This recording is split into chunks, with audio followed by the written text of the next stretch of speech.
आज के big market voices में mister Gautam Duggar, head of research in institutional equities के मोतीलाल ओसवाल फाइनेंशियल सर्विसेज जुड़ चुके हैं हमारे साथ। गौतम जी नमस्कार, कार्यक्रम में स्वागत है। हम आज आपकी इंडियन स्ट्रेटेजी रिपोर्ट पढ़ भी रहे थे इनफैक्ट, और अब निष्कर्ष पे बात करते हैं। हमने इस क्वार्टरली नंबर्स को देखा गौतम जी, और इसी आई थिंक अर्निंग सीजन में हमने बहुत कुछ और चीज़ें भी I mean tariff war, Indo पाक अगर आप देखें तो वो एक मिनी कॉन्फ्लिक्ट, मिनी वॉर, और उसके बाद फिर और बड़ी जियोपॉलिटिकल टेंशंस रशिया और यूक्रेन, सब कुछ डेवलप होते हुए देखा। मीनवाइल वो शायद जो नंबर्स थे वो कहीं ना कहीं दब गए थोड़ा सा, लेकिन उसका एक एक्चुअल सेंस लेने की कोशिश करते हैं आपसे। ये अर्निंग सीजन आपको लगा कैसा, की हाईलाइट्स आपके मुताबिक रही कैसी? गुड मॉर्निंग विनीत जी, मुझे बुलाने के लिए धन्यवाद। देखिए, नंबर्स कभी दबते नहीं है मार्केट में। सूनर और लेटर कॉर्पोरेट अर्निंग्स ही मैटर करती है। डेली न्यूज फ्लो तो चलता रहेगा, कभी जियोपॉलिटिक्स, कभी वॉर, कभी कुछ, बट द अल्टीमेट रियलिटी ये है कि स्टॉक मार्केट कॉर्पोरेट अर्निंग्स के अलावा नहीं चलता है। और उस हिसाब से अगर आप ये क्वार्टर का नंबर्स देखें, ये बहुत अच्छा क्वार्टर रहा है एक्सपेक्टेशंस के सामने। हमारी एक्सपेक्टेशन 2% अर्निंग्स ग्रोथ की थी ब्रॉडर मार्केट में, हमारे कवरेज में 300 कंपनीज की। एक्चुअल अर्निंग्स ग्रोथ 10% आई है। निफ्टी 3% आई है, वो थोड़ा सा इंडसइंड बैंक के लॉस की वजह से एग्रीगेट नंबर कम दिखता है, तो निफ्टी भी 6-7% का ग्रोथ है। बट बड़ी बात यह है कि जो स्प्रेड ऑफ अर्निंग्स है, 19 सेक्टर्स ने नंबर्स ऐसे दिए जो उम्मीद से बेहतर या उम्मीद के इनलाइन थे। केवल 3 सेक्टर्स, वो तीनों सेक्टर्स छोटे, उन 3 सेक्टर के नंबर्स उम्मीद से थोड़े से वीक आए हैं। सो स्प्रेड बहुत अच्छा है। दूसरा, 74 to 75% ऑफ द कंपनीज हमारे कवरेज यूनिवर्स की जो है, उन्होंने नंबर्स या तो बीट किए हैं या इनलाइन दिए हैं। केवल 25% यूनिवर्स ने मिस किया है।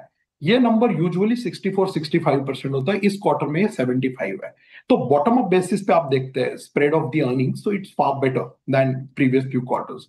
तीसरा पॉइंट मैं बताना चाहूंगा कि जो अपग्रेड टू डाउनग्रेड रेशियो हम ट्रैक करते हैं कि कितने कंपनीज के अर्निंग्स हमने 3% से घटाए और कितने कंपनीज के 3% से बढ़ाए, तो वो रेशियो थर्ड क्वार्टर FY25 में 0.3 था।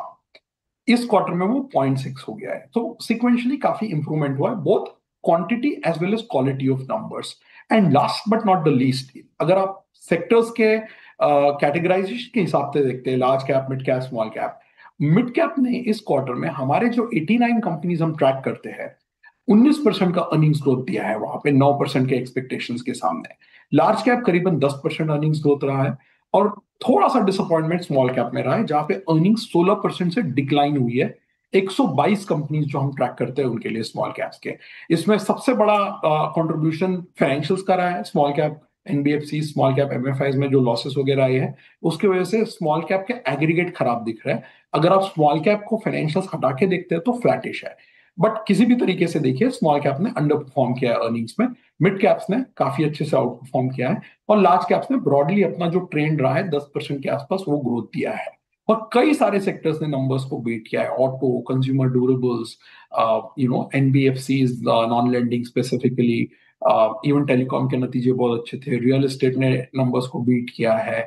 Metals and oil and gas, जो सबसे बड़ा एक पुश दिया है एग्रीगेट नंबर्स को, मेटल्स ने काफी बड़ा आउट परफॉर्मेंस किया है नंबर्स में। So overall, to answer your question, हालांकि मार्केट पिछले 3 महीनों में कई न्यूज फ्लो पे रिएक्ट किया है, war, geopolitics, trade concerns, but ultimate reality यह है कि 22,500 से जो 25,000 के आसपास मार्केट पहुंचा है, उसमें बहुत बड़ा कंट्रीब्यूशन मैं कहूंगा कि कॉर्पोरेट अर्निंग्स का भी रहा है। हाँ, वॉर के कंसर्न्स कम हुए हैं, ट्रेड वॉर को लेके जो एक एंजाइटी और वोलेटिलिटी थी वो भी थोड़ी सी खत्म हुई है।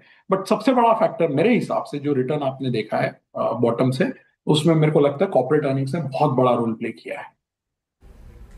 ओके अच्छा गौतम जी, आपने अभी बैंक्स का जिक्र किया। किसी भी चीज़ को जब हम कहते हैं कि बहुत अच्छा है, स्पेशली इक्विटी मार्केट के संदर्भ में अर्निंग्स बहुत अच्छी रही, तो अब ये भी देखते हैं हम कि वो अच्छा कितना प्राइस में फैक्टर इन है।